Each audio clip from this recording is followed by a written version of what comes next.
Pernah kepikiran nggak apa sih yang sebenarnya terjadi di dalam komputer kita? Oke, hari ini kita bakal bongkar rahasianya bareng-bareng. Coba deh bayangin, waktu kita ngeklik mouse atau ngetik sesuatu di keyboard, rasanya kan cepet banget ya, instan gitu. Tapi, di balik layar, itu sebenarnya ada orkestra komponen yang kerja super cepet buat mewujudkan semua itu. Dan ini tuh lebih dari sekedar tumpukan plastik dan silikon loh. Cara paling gampang buat ngertinya adalah dengan mikirin komputer itu kayak sebuah resep masakan. Resep yang punya 3 bahan utama. Tapi sebelum kita bedah bahan-bahannya, kita perlu paham dulu nih proses dasarnya. Nah, pada dasarnya, setiap komputer itu ngikutin satu model yang sama. Input, proses, output, atau disingkat IPO. Gini cara kerjanya. Kita kasih input, misalnya klik mouse atau ngetik. Terus komputer bakal memproses informasi itu pakai komponen di dalamnya. Dan terakhir, dia ngasih output, hasilnya muncul di monitor atau keluar dari printer. Siklus simple ini adalah jantung dari semua yang dilakuin komputer. Oke, jadi buat ngejalanin siklus input proses output tadi, kita butuh 3 bahan utama itu.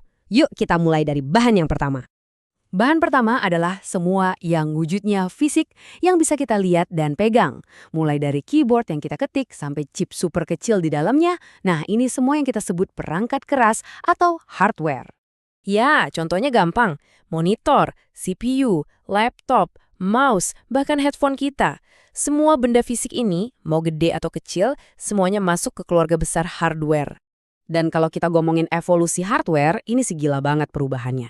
Dulu, di tahun 40-an, komputer itu ukurannya segede ruangan, pakai ribuan tabung vakum. Maju ke tahun 50-an muncul transistor yang bikin ukurannya jadi lebih kecil dan lebih cepat.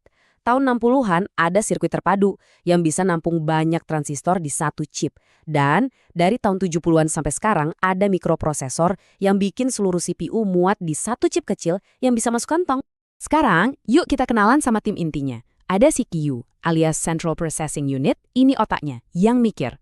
Terus ada RAM, ini ibaratnya meja kerja sementaranya, tempat dia naruh kerjaan yang lagi dikerjain.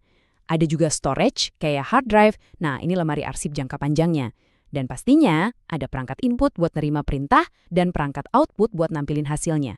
Mereka semua nih satu tim yang solid. Tapi, sehebat apapun hardware-nya, dia itu nggak ada gunanya kalau nggak ada yang nyuruh. Nah, disinilah bahan kedua kita berperan. Kekuatan tak kasat mata yang ngasih perintah ke hardware. Inilah yang kita sebut perangkat lunak atau software. Bisa dibilang software ini kayak roh di dalam mesinnya. Isinya itu sekumpulan instruksi atau kode yang ngasih tahu CPU, kalau ada klik mouse artinya ini loh, atau begini cara buka program, dan tampilin gambar ini di layar. Gitu. Dan software itu ada 2 jenis utama. Pertama, ada perangkat lunak sistem, kayak Windows atau Mac OS. Tugasnya, ngurusin hardware-nya. Dia ini fondasinya. Nah, di atas fondasi itu, ada perangkat lunak aplikasi. Ini program-program yang kita pakai sehari-hari, kayak browser buat internetan, aplikasi musik, atau buat ngetik dokumen. Jadi, semua jenis software ini kerja bareng buat ngebentuk sebuah ekosistem yang utuh. Sistem operasi itu jadi dasarnya. Program aplikasi jadi alat yang kita pakai. Terus ada program utilitas yang bantu-bantu ngerawat sistem dan bahasa pemrograman yang dipakai buat bikin semua software lainnya. Komplit kan? Oke, kita udah punya hardware dan software. Tapi ada satu bahan terakhir yang nyatuin semuanya. Dan bisa dibilang, ini yang paling krusial, elemen manusia. Atau yang kita sebut brainware. Soalnya tanpa ada manusia yang ngoperasiin, yang ngerancang, dan yang ngerawat, komputer itu cuma bakal jadi kotak elektronik canggih yang diem aja, nggak punya tujuan. Peran brainware ini juga macam-macam loh. Ada analis sistem yang tugasnya ngerancang cetak birunya, nentuin sistemnya mau ngapain. Terus ada programmer yang nulis kodenya, yang bangun softwarenya. Dan terakhir ada pengguna, ya kita-kita ini, yang pakai komputer buat nyelesain kerjaan.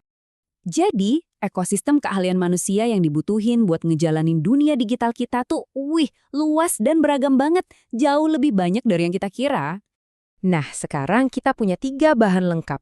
Hardware, software, dan brainware. Yuk kita satuin semuanya dan lihat gimana mereka masak bareng di dalam siklus IPO tadi.